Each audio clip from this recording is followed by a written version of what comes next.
I would like to start by paying tribute to the victims of Mundakai and Churalamala. Mundakkai Chooralmala ദുരന്തത്തിൽ അവിടെയുള്ള ദുരിതബാധിതർക്ക് അവർക്ക് ആദരാഞ്ജലികൾ അർപ്പിച്ചുകൊണ്ട് ഞാൻ ആരംഭിക്കുകയാണ്. And say that we all stand with the people who lost family members, who lost property, who suffered.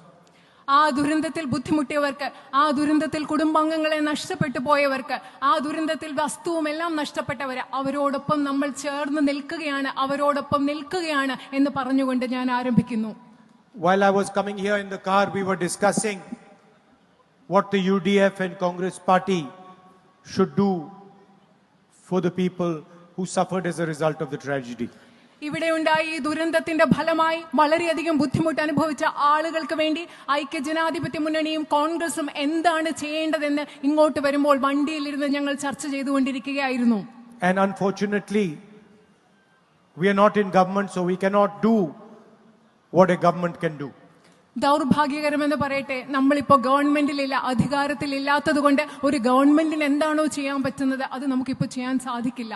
So I was telling my sister and Mr. Venugopal that every member of the Congress party, every member of the UDF should put full pressure on the government of Kerala to help the victims of the tragedy. അതുകൊണ്ട് ഞാൻ എന്റെ സഹോദരിയോടും ശ്രീ വേണുഗോപാലിനോട് പറയുകയായിരുന്നു, കോൺഗ്രസ് പാർട്ടിയുടെ ഓരോ വ്യക്തിയും ഐക്യജനാധിപത്യ മുന്നണിയുടെ ഓരോ പ്രവർത്തകരും അവിടുത്തെ ദുരിതബാധിതരായ ആളുകളെ സഹായിക്കാൻ ഈ ഗവൺമെന്റിനോട് സമ്മർദ്ദം ചെലുത്തണം എന്ന് ഞാൻ പറയുകയായിരുന്നു.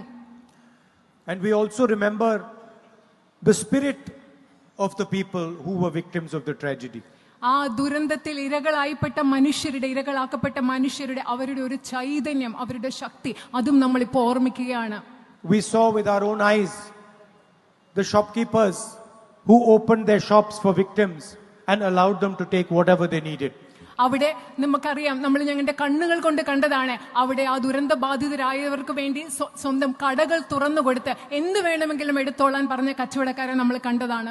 We saw how the people of Kerala supported the people of Wayanad. വയനാട്ടിലെ ജനങ്ങളെ കേരളത്തിലെ മുഴുവൻ ജനങ്ങളും എങ്ങനെയാണ് പിന്തുണച്ചത് എന്ന് നമ്മൾ കണ്ടതാണ്. And a good symbol is the Cafe July 30th.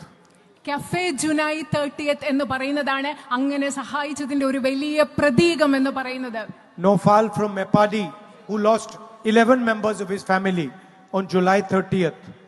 Few days back he opened a cafe called July 30th to honor his wife's dream of opening a cafe.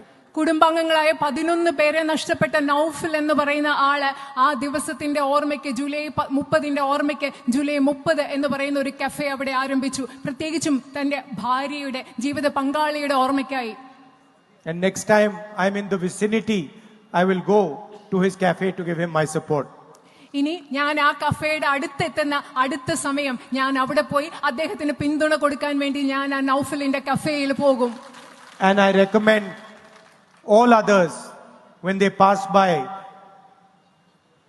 they should also go and have coffee there. ഇവിടെയുള്ള എല്ലാവരോടും ഞാൻ നിങ്ങൾക്കൊരു ശുപാർശ നൽകുകയാണ്, നിങ്ങളൊക്കെ അതുവഴി പോകുമ്പോൾ അവിടെ പോയി ആ നൗഫലിന്റെ കഫേയിൽ പോയി കോഫി കുടിക്കണം എന്ന് ഞാൻ നിങ്ങളോടും പറയുകയാണ്. It will not be a big thing for you. നിങ്ങൾക്കത് വലിയൊരു കാര്യമല്ല അവിടെ പോകുന്നത്. You will just go and have coffee. നിങ്ങൾ അവിടെ പോയി ഒരു ചെറിയ കാപ്പി കുടിക്കും. But you will give confidence to those who suffered in the tragedy. പക്ഷെ അതിലൂടെ നിങ്ങൾ ചെയ്യുന്നത് ആ ദുരന്തത്തിൽ ബുദ്ധിമുട്ട് അനുഭവിച്ച മനുഷ്യർക്ക് നിങ്ങൾ ആത്മവിശ്വാസം കൊടുക്കുകയാണ് അതിലൂടെ നിങ്ങൾ ചെയ്യുന്നത്. People of Wayanad have the habit of giving confidence to people.